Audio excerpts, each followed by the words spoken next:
오늘은 미가서 5장 2절에 있는 말씀 가지고 2023년 성탄절 메시지로 대언합니다.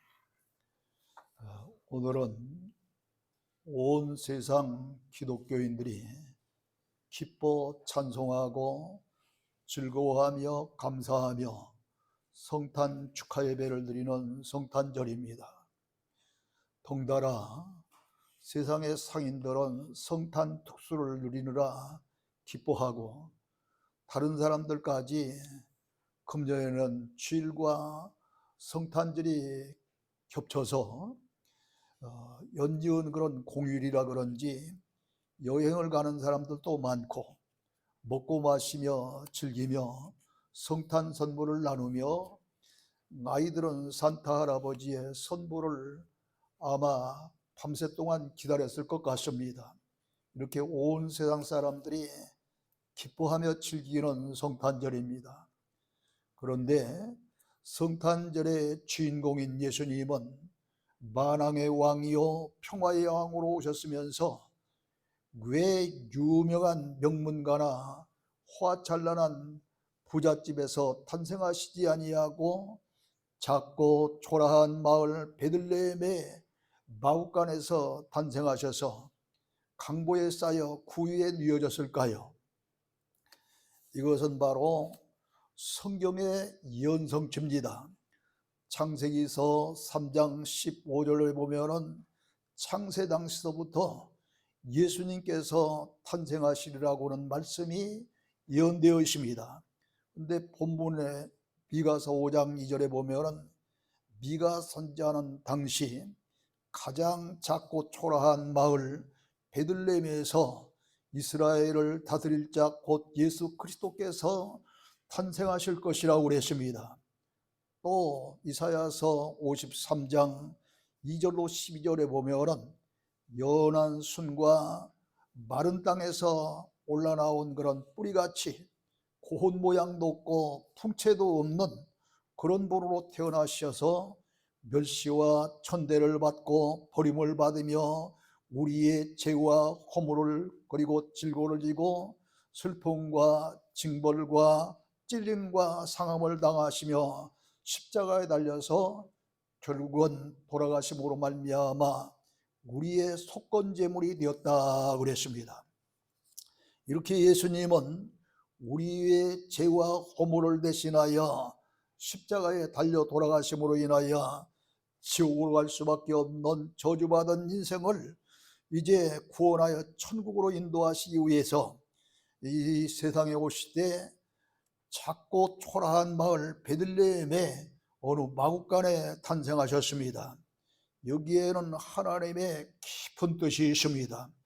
요한복음 6장 51절에 보면은 나는 하늘에서 내려온 산떡이니 이 떡을 먹는 자마다 영생하리라. 내가 줄 떡은 곧 세상의 생명을 위한 내 살이니라 하셨습니다. 그러니까 예수님은 우리를 영원히 살릴 수 있는 생명의 떡으로 오셨다는 겁니다. 그러므로 여러분이 실제로 즐겨 먹는 그러한 송편이나 인절미나 여러 가지 고급 찹쌀떡도 요즘 많지요. 그런 떡이 떡집에서 만들어져 시판되듯 떡집이라고는 뜻을 가진 베들레헴에서 주님께서 생명의 떡으로 오셨기 때문에 이러한 떡집이라고 하는 이름을 가진 베들레헴에서 탄생하신 것입니다. 며칠 전 이 목사님들과 이 행주산성에 있는 카페에 간 일이 있습니다. 요즘은 참 저는 못마땅해요.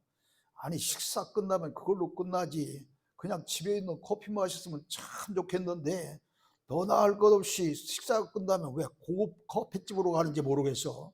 아니 목사님들까지 동달아 아이 여기서 식사하고서 왜 행주산성까지 가는지 참 난 이해를 못하겠더라고요. 그래도 남들이 가니 어떡합니까? 따라갔죠. 그래서 이 행주산성 꼭대기에 카페집에 있는데 막 젊은이들이 바글바글바글해요. 이게 도대체 웬일인가 그랬더니 이 행주산성 꼭대기도 유명하니까 그곳까지 가서 뭐 명장이 만들었다고는 빵을 먹고 커피를 마시고 이러는 것이 아니겠어요? 이처럼 베들레헴이 작고 초라한 마을이지만 이스라엘을 다스릴 자 곧 구세주 예수님께서 탄생하셨기 때문에 베들레헴은 이제 오늘날 모르는 사람이 없을 정도로 유명해졌습니다. 이 때문에 똑같은 말씀 같지만 이 미가서 5장 2절에서는 이처럼 이제 베들레헴이라고는 작은 마을에서 탄생하실 것이라고만 예언되어 있는데 마태복음 2장 6절을 보면은 유대 땅 베들레헴아 너는 유대 고을 중에서 가장 작지 아니하도다 그럽니다.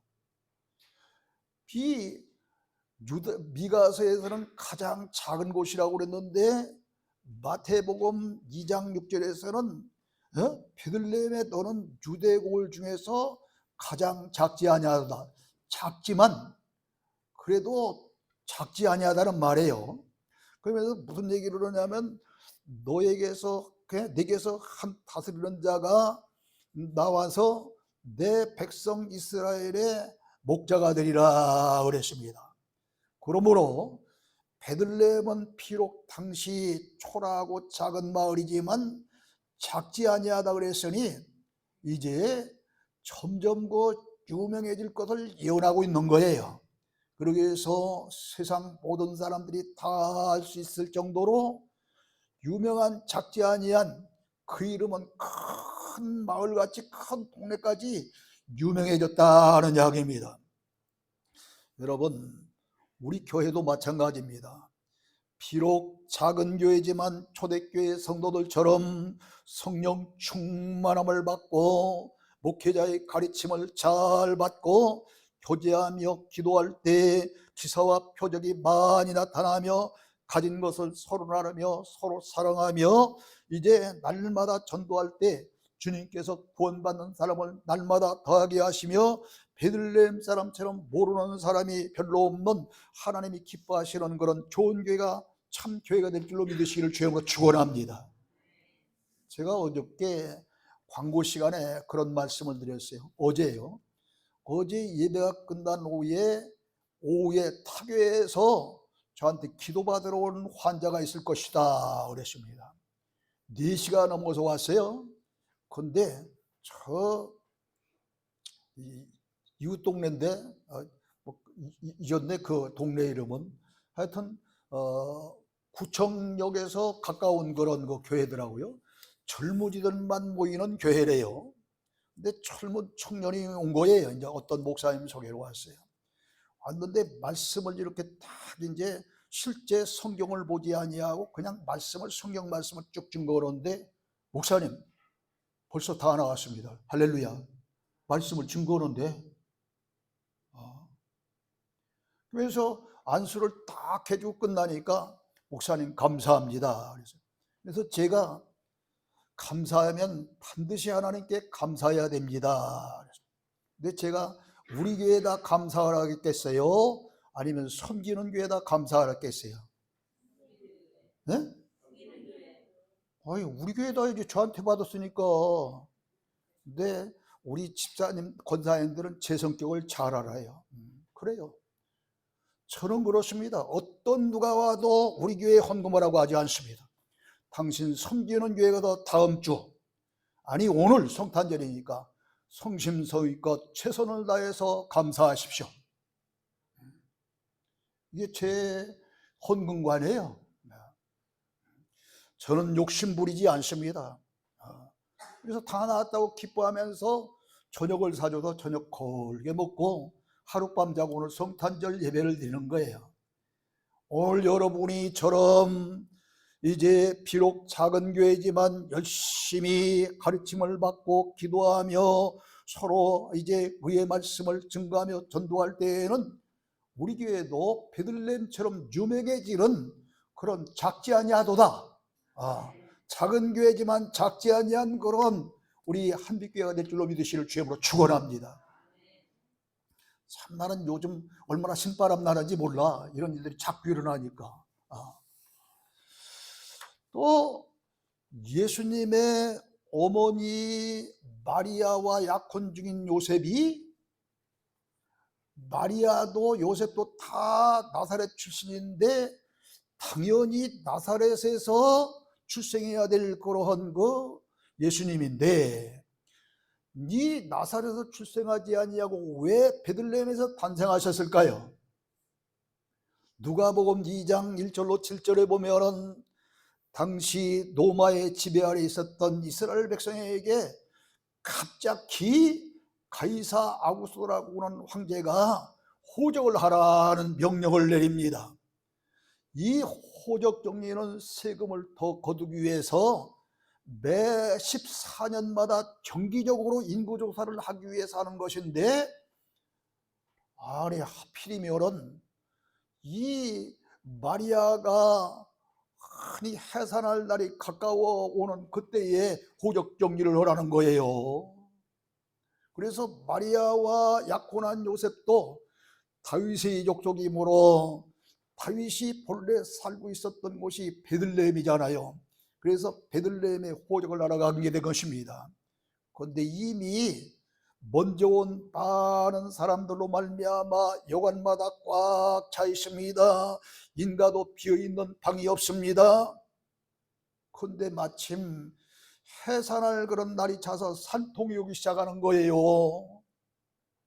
해산할 여관이, 그리고 인가의 방이 어디에도 없고, 이러니 얼마나 난감한 일이겠습니까? 그래서 할 수 없이 이곳저곳을 헤매다가 겨우 비어있는 마구간에 들어갔습니다. 마구간에 들어가 예수님을 낳아 강보에 쌓여 구유에 뉘었습니다. 강보는 조그만 그런 보자기 같은 애들을 받듯이 쌀 수 있는 그런 거예요. 강보가 우연한 일 같지만 본문 미가서 5장 2절에 예언된 베들레헴 에브라다야, 너는 유다 족속 중에 작을지라도 이스라엘 다스릴 자가 내게서 내게 나올 것이라 한 말씀을 이루신 그런 이 사건인 것입니다. 그리고 또한 빌립보 2장 6절에 보면은 그는 근본 하나님의 본체시나 하나님과 동등됨을 취할 것으로 여기지 아니하시고 오히려 자기를 비워 종의 형체를 가지사 사람과 같이 되셨고 사람의 모양으로 이제 이 세상에 나타나셔서 자기를 낮추기까지, 죽기까지 복종하셨다 그랬습니다. 저 하늘 하나님의 보좌에 계셨던 주님께서 이 땅에 오시는데 가장 낮은 자로 사람의 형체로 오실 때 어디까지? 죽기까지 낮아지시는데, 탄생하실 때도 호화로운 그런 부잣집에서 혹은 구중몰 같은 그런 곳에서 탄생하시지 아니하고 명문가에서 탄생하시지 아니하고 사람이 살지 못하는 그런 마구간에서 태어나시는 그런 분으로 오셨다는 거예요.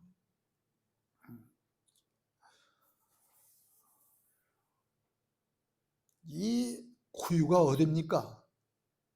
소나 말이나 나귀가 먹는 그런 그 여물을 담아놓는, 먹이를 담아놓는 통이 구유예요. 먹이를 담아.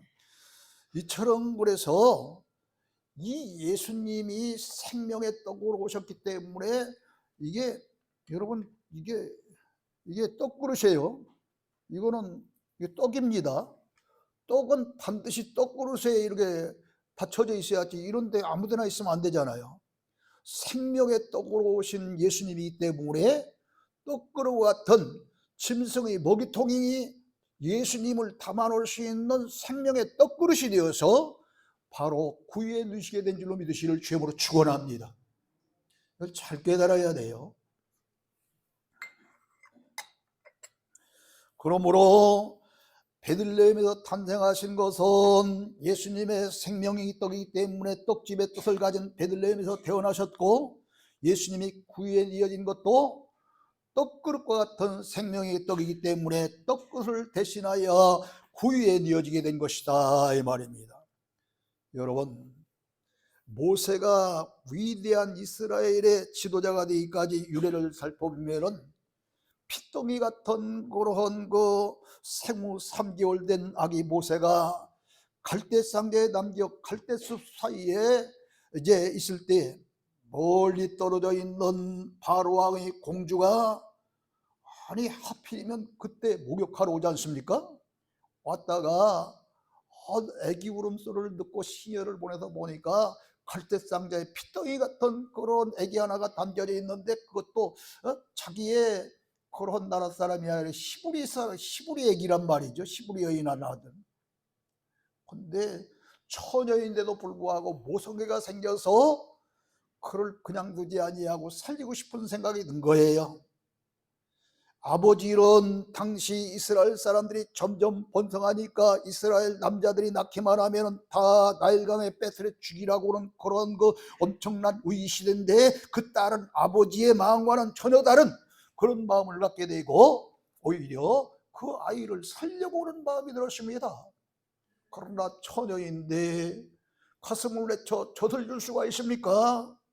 오늘날처럼 우유가 있습니까? 난감한데 그때 멀리서 이 갈대숲에 버려지다시피 한 그 동생 모세가 어떻게 되는가 망을 보고 있었던 모세의 미디안이 오는 겁니다. 와서 이 공주에게 유모를 구해드릴까요? 해서 허락받고 이제 어머니 요게벳을 소개해서 다시 어머니 요게벳 품으로 돌아가서 젖 먹여 키우는 동안 돈 받고 양육비 받고 키운 거예요. 그리고 젖이 떨어지니까 다시 궁중으로 들어가서 궁중에서 애굽의 최고 학문을 배우게 됩니다. 세상에 여러 훌륭한 인재들이 이 애굽 궁중에 얼마나 많았겠어요. 그들로부터 산 경험을 배웁니다. 이렇게 해서 지도자의 그런 자격을 다 갖추게 되어서 훗날 430년이라고 하는 긴 세월 동안 노예 생활을 했던 이스라엘 백성들을 이끌어내는 지도자가 된 줄로 믿으시를 주역으로 축원합니다. 또 어느 날 요나에게 하나님께 이런 명령이 떨어지요. 너는 일어나 저 큰 성읍 니느웨로 가서 그것을 향하여 외치라. 그 악독이 내 앞에 상달되었음이라. 이렇게 니느웨에 가서 멸망할 수밖에 없는 악하고 독한 그들에게 하나님 말씀을 전하여 회개시키라고 하는 명령을 받았는데 니느웨는 당시 아수르의 수도였기 때문에 이 아수르 사람들, 니느웨 성 안에 살고 있는 사람들이 회개하고 예수 믿고 잘 되면은 이게 자기 생각에는 별로 안 좋거든요. 찬머리를 싹 굴려가지고서 그걸 반대하고서 다시스로 간 거예요. 그러다가 그만 어디까지 내려갑니까? 이제 바다에 던져지게 되고 큰 풍랑 가운데에 바다에 던져서 그것으로 끝나지 않고 큰 물고기가 바다에 떨어진 요나를 냅대 물어 삼키는데 아니 어떤 그런 동식물이든지 간에 큰 고기 뱃속에 들어가면 두세 시간 있으면 다 소화되기 시작하는데 사흘 있어도 소화가 안 되는 거예요. 사흘 동안 지옥 같은 생활을 하면서 하나님 앞에 간절히 기도합니다. 그러면서 마지막에 뭐라고 기도하느냐 하면 회개하고 감사하는 목소리로 주께 제사를 드리면서 나의 서원을 갚겠나이다. 구원은 오로지 여호와 하나님께 있나이다. 이러고 간절히 기도하니까 요나서 2장 10절에 여호와께서 그 물고기에게 말씀하심에 요나를 육지에 토하니라. 할렐루야. 이런 물고기에게도 하나님께서 명령하시니까 물고기 뱃속에 들어있던 요나가 토해받아서 육지로 나오게 돼서 주어진 사명을 감당하게 된 줄로 믿습니다. 이처럼 나사렛에서 태어나셔야 할 예수님이 베들레헴에서 그것도 마구간에서 탄생하셔서 구유에 이어진 것도 우연한 일 같지만 모두가 다 하나님의 뜻과 섭리인 줄로 믿으시를 주의 축원합니다. 배후에 하나님께서 역사하시는 사건이다 이 말이에요. 아니 물고기조차도 하나님의 명령에 의해서 좌우되는데 다른 것인들 왜 하나님의 명령과 하나님의 섭리와 하나님의 뜻에 의해서 좌우되지 않겠느냐 이 말입니다. 마옥간에서 탄생하신 것은, 아니 비어있는 곳이 마옥간 아니고 헛간도 있을 수 있었잖아요. 헛간, 뭐 잿간도 있을 수 있고. 그런데 왜 하필이면 마옥간에서 탄생하셨을까요? 그것은 바로 우리에게 사명을 잘 감당하는 뜻입니다. 그 이유를 밝힐게요. 여러분, 이사야서 1장 3절에 보면 소는 그 임자를 알고 나귀는 그 주인의 구유를 알건만은 이스라엘 알지 못하고 내 백성은 이제 깨닫지 못하는도다 그러고 있습니다. 어디 소나 나귀뿐입니까? 여러분이 집에서 키우고 있는 개나 고양이도 주인 만나면 기뻐서 막 꼬리를 흔들고 야단치잖아요. 그런데 하나님의 선택을 받았다고는 이스라엘 백성들은 하나님을 제대로 알지 못하고, 이제 믿는 그런 믿음의 백성들은 하나님의 귀한 말씀을 깨닫지 못하고 하나님의 말씀대로 살지 않나고 하나님은 탄식하고 있는 거예요. 소도 주인을 알고 나귀도 자기의 그런 구유를 아는데 어찌해서 하나님의 백성들은 이렇게 하나님의 뜻대로 하나님의 말씀대로 살지 않는지 너무도 안타까운 마음 때문에 탄식하고 있는 겁니다.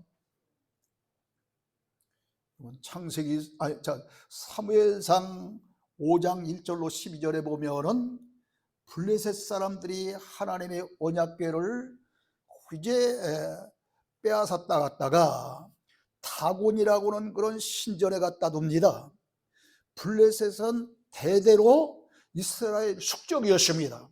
그런 나라에서 이스라엘 백성들이 가장 존귀하게 여기고 이제 하나님의 귀한 말씀이 들어있는 이 언약궤, 이것을 빼앗아다가 보통 그냥 방에도 둔 것도 아니고 그 이방신 다곤의 그런 신전에 갖다 둔 거예요.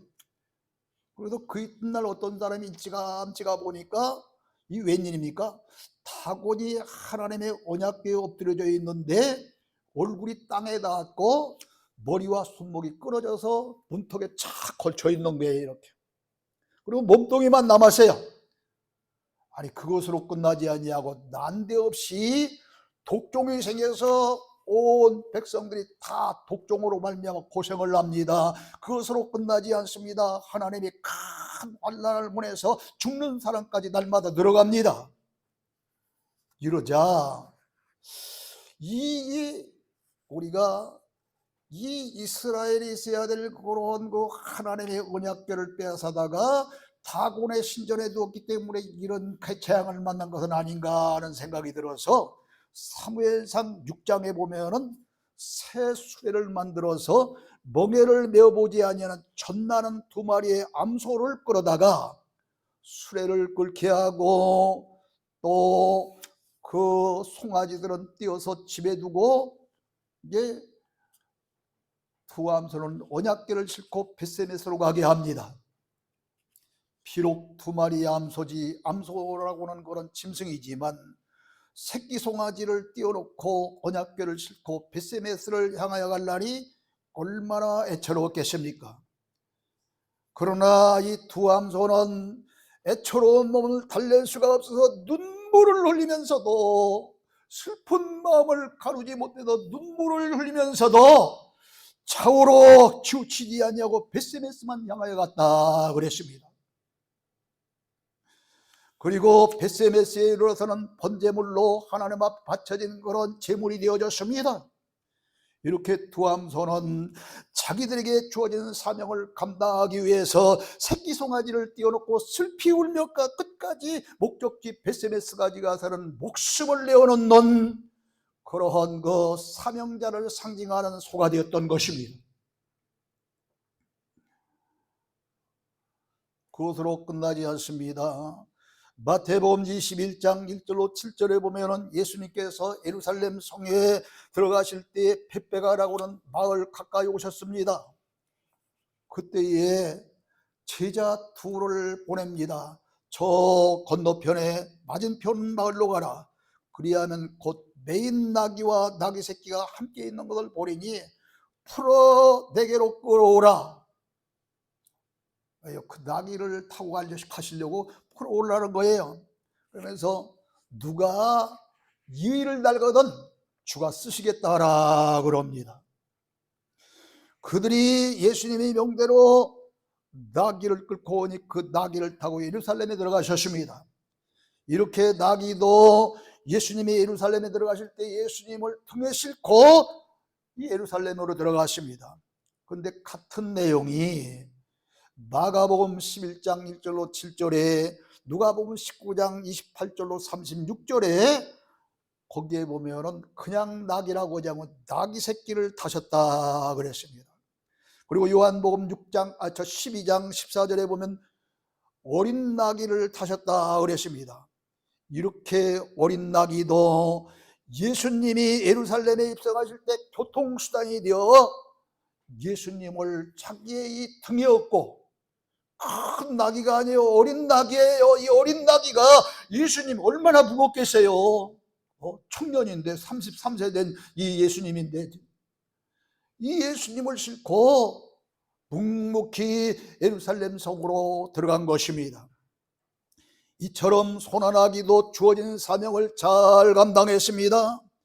그러므로 예수님이 소나 나귀가 살고 있는 마구간에서 탄생하신 것은 우리에게 주어진 사명을 잘 감당하는 무언의 명령인 줄로 믿으시길 주님으로 축원합니다.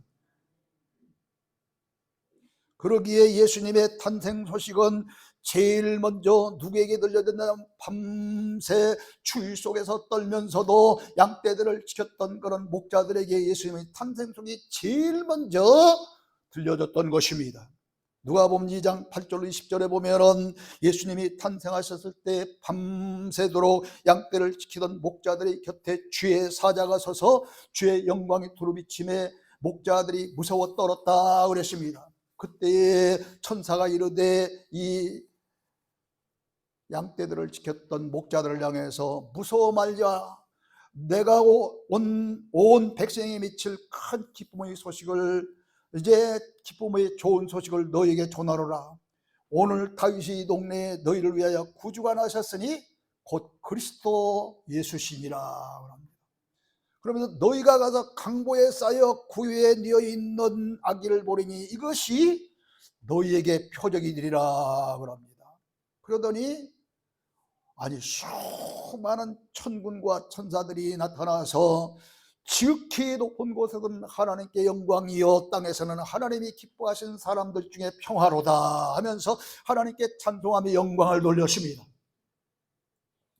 그 천사들은 떠나 하늘로 올라가고 목자들은 빨리 천사들이 얘기한 대로 베들레헴으로 가서 마리아와 요셉과 구에 위에 있는 아기 예수님을 찾아가서 두 눈으로 확인합니다.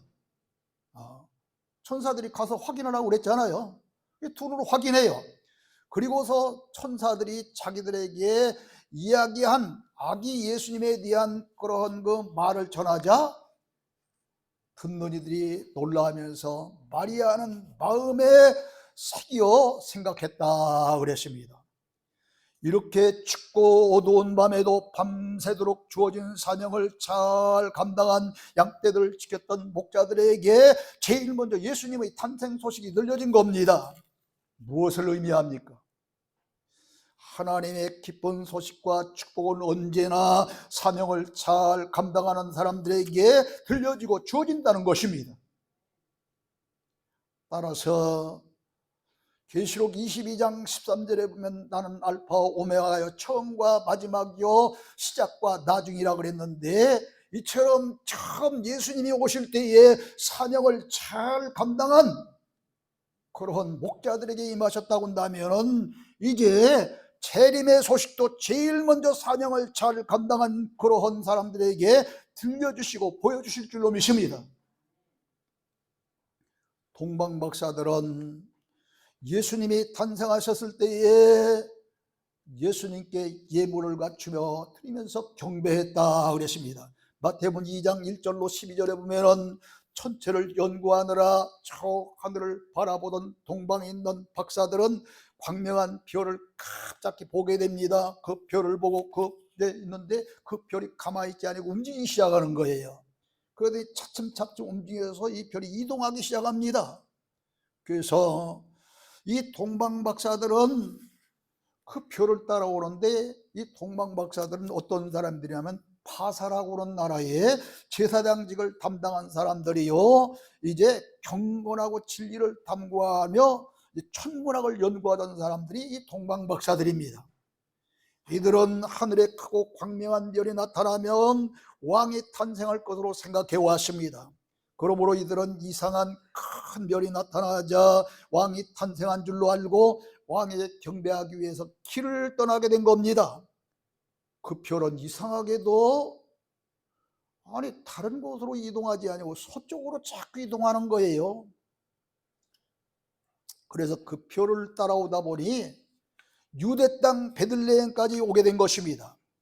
이들이 예루살렘에 이르러 유대인의 왕으로 오신 이가 어디 계시냐?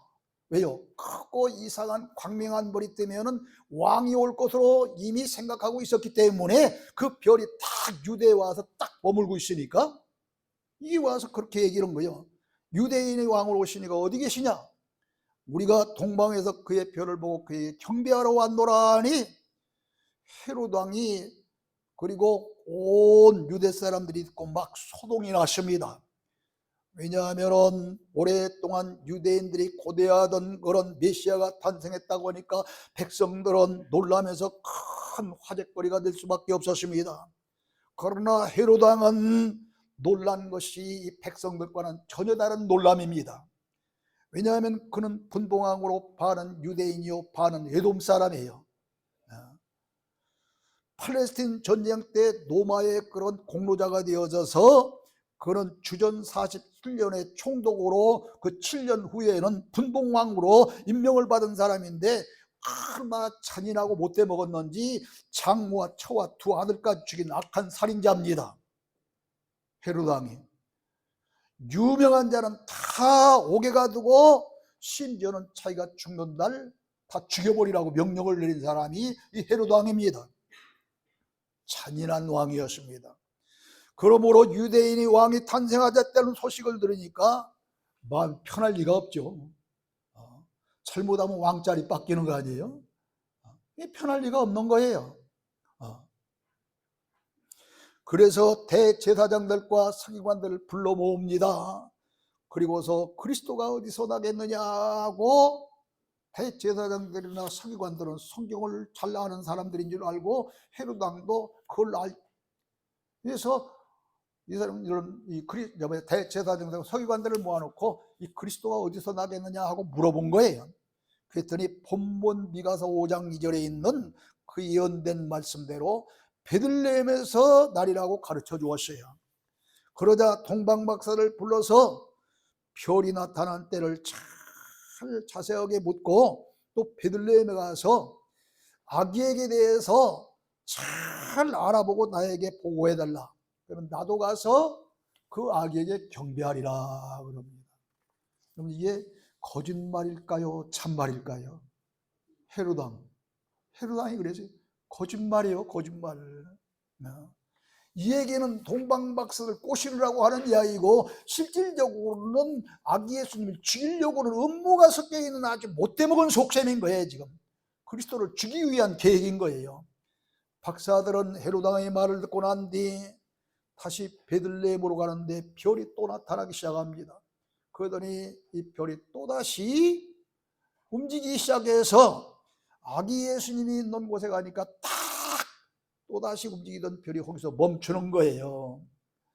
그래서 그 집에 들어가 아기 예수님을 뵙고 준비해뒀던 황금과 유약과 모략이라고 하는 예물을 드리고 아기 예수님께 경배합니다.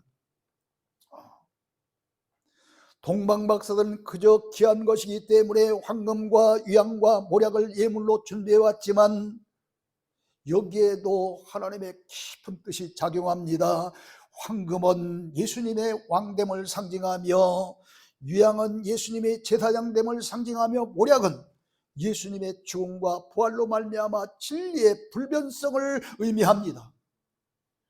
이렇게 동방박사들이 드린 예물조차도 하나님의 섭리 속에 준비된 예물임을 알 수 있습니다.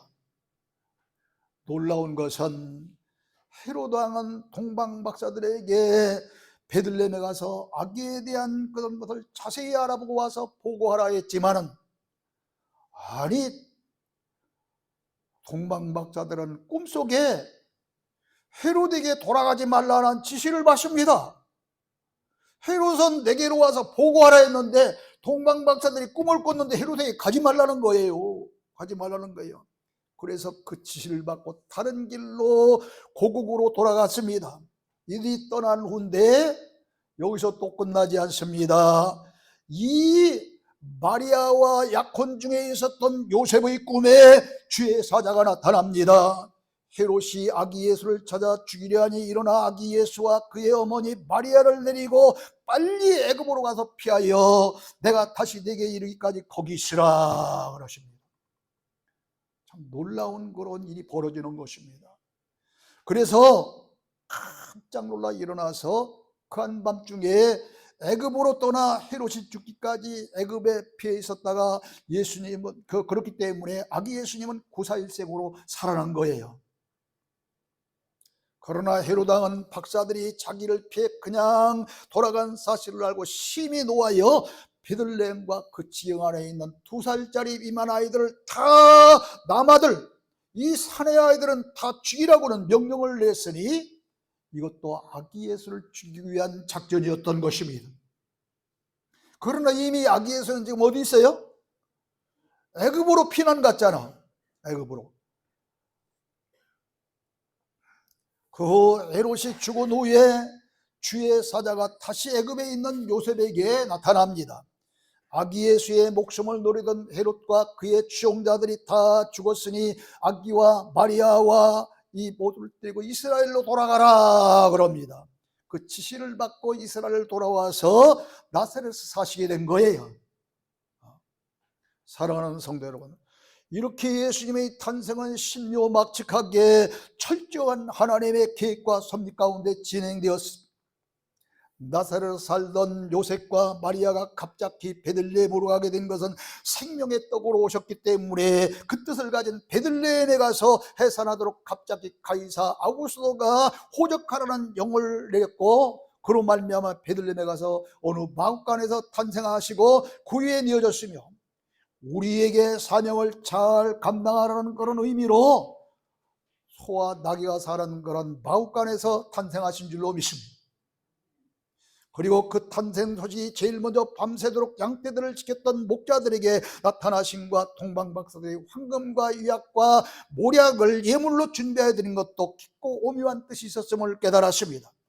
그러므로 우리도 목자들처럼 주어진 사명을 잘 감당하고 동방박사들처럼 정성껏 예물을 드리며 감사할 때 구원의 축복과 아울러서 이 세상에서도 영원히 잘되고 범사가 되도록 강건해지는 축복의 역사가 여러분이 함께할 줄로 믿습니다. 사랑하는 성도 여러분, 이렇게 예수 그리스도의 탄생도 또 예수님의 사역도 모든 그런 가제 성경에 나타난 그런 사건들이 배후에서 하나님이 조정하시고 역사하시다고는 그런 섭리를 깨달았습니다.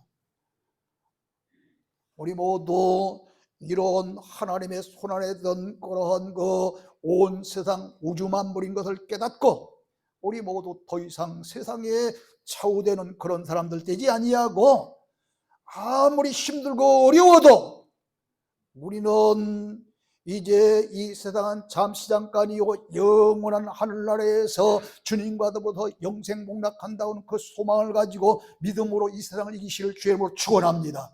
그리고 그 주님이 탄생하심을 기뻐하시기 바랍니다. 즐거워하시기 바랍니다. 감사하시기 바랍니다. 그렇다면 사명을 잘 감당할 때에 하나님께 영광이 되어지고 여러분에게 큰 축복이 함께하는 메리 크리스마스가 되어지를 주의 이름으로 축원합니다. 하나님 아버지 은혜를 감사합니다. 오늘